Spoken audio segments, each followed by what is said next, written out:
Malam pertama ditinggal sendirian di kamar pengantin. Ketika lewat kamar mertua, ia syok apa yang dilakukan sang suami. Ternyata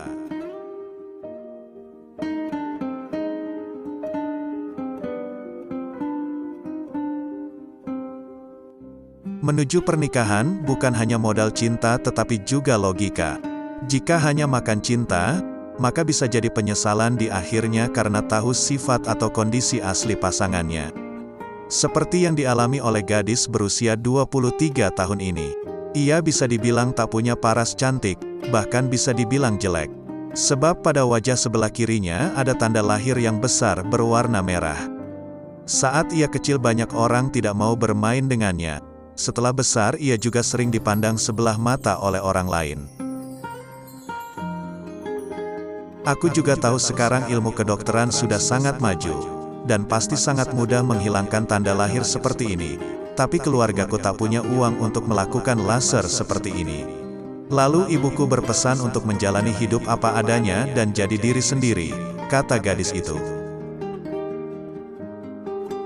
Sebenarnya ia juga sangat ingin seperti gadis-gadis cantik lainnya, yang bisa berias dan mengenakan baju bagus dan cantik, kemudian menemukan pria yang mencintainya. Tapi bagi gadis itu, sepertinya sangat mustahil. Kenyataannya, orang lain tak suka padaku dan tak ada orang yang bisa terima aku apa adanya, dengan penampilanku yang seperti ini, ujarnya.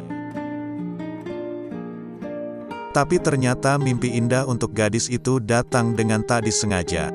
Tahun lalu ia kenalan dengan Johan, seorang guru SMP, wajahnya tampan dan gadis itu langsung jatuh cinta.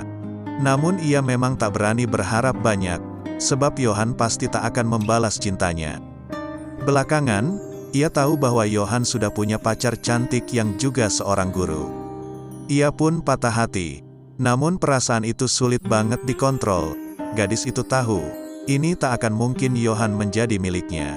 Apalagi Johan menganggapnya hanya sebagai teman. 3 bulan kemudian Johan putus dengan pacarnya, alasannya Johan tak bisa memberikan mas kawin yang besar sebab ia bukan keluarga kaya. Tapi alasan utama lainnya, ibu Johan sedang sakit keras dan hanya bisa terbaring di ranjang. Aku yakin Johan pasti sakit hati sekali, katanya. Untuk menghibur diri, Johan jadi suka mabuk-mabukan untuk melupakan gadis yang dicintainya. 3 bulan kemudian, entah ada keajaiban dari mana, Johan melamar gadis itu, ia kaget setengah mati. Sejujurnya, aku mimpi saja juga tidak berani. Tapi hari itu dia berlutut di depanku dan aku tak percaya kalau semua ini kenyataan, tuturnya. Tapi pernikahan mereka tidak disetujui oleh orang tua sang gadis. Mereka punya pandangan yang sama dengan mantan Johan. Mereka merasa beban keluarga Johan terlalu berat. Dia harus merawat ibunya yang sudah tua tak bisa apa-apa. Jika gadis itu menikah, ia pasti tak akan bahagia jika menikah dengannya. Tapi aku mana mungkin melepaskan cintaku ini begitu saja. Aku merasa ini keajaiban yang sungguh luar biasa. Menikah dengannya jadi mimpi terbesar aku seumur hidup ini. Jadi aku tak peduli dengan keluargaku dan menikah sama Johan. Sebab keluarga Johan juga miskin. Jadi memang pernikahan kita ala kadarnya saja dan diadakan di rumah Johan, jelasnya. Malam pertama, gadis itu masuk kamar dan menunggu suami mengantar semua tamu dan pulang ke kamar. Tapi ternyata dia tak kunjung pulang. Ia merasa aneh. Mengapa saat malam pertama Johan meninggalkan istrinya begitu saja ke kamar pengantin? Aku akhirnya keluar dari kamar. Aku lihat semua tamu juga sudah pulang. Aku akhirnya datang ke depan ke kamar mertuaku yang sakit. Tiba-tiba aku mendengar suamiku berkata, "Ma, tenang saja, sekarang di rumah ini sudah mengadakan acara pernikahan yang begitu bahagia. Aku yakin Mama bakalan cepat sembuh. Ada peramal yang bilang asal ada kejadian baik yang diadakan di rumah ini, maka seluruh keluarga bakalan untung besar," jelasnya. Mertuanya menjawab dengan sendu, "Mama ngerepotin kamu, sampai kamu harus nikah sama istri yang jelek begitu, hanya karena ingin memberi hal baik di rumah ini. Nanti hari-hari kamu berikutnya bagaimana?" tanya sang mertua.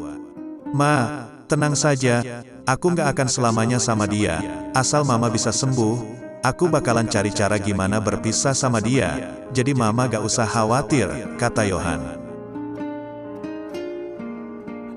Mendengar hal ini, gadis ini hampir saja teriak, ia langsung tutup mulut rapat-rapat. Gadis itu pulang ke kamar seperti orang gila, semua ini sangat mengerikan. Ternyata suaminya tak sedikit pun mencintainya. Mimpi indahku semua seakan hancur, tak ada lagi pernikahan yang indah. Aku pikir aku ini Cinderella dalam kehidupan nyata, tapi sayang di dunia ini tuh nggak ada dongeng semacam itu, tutupnya penuh tangis.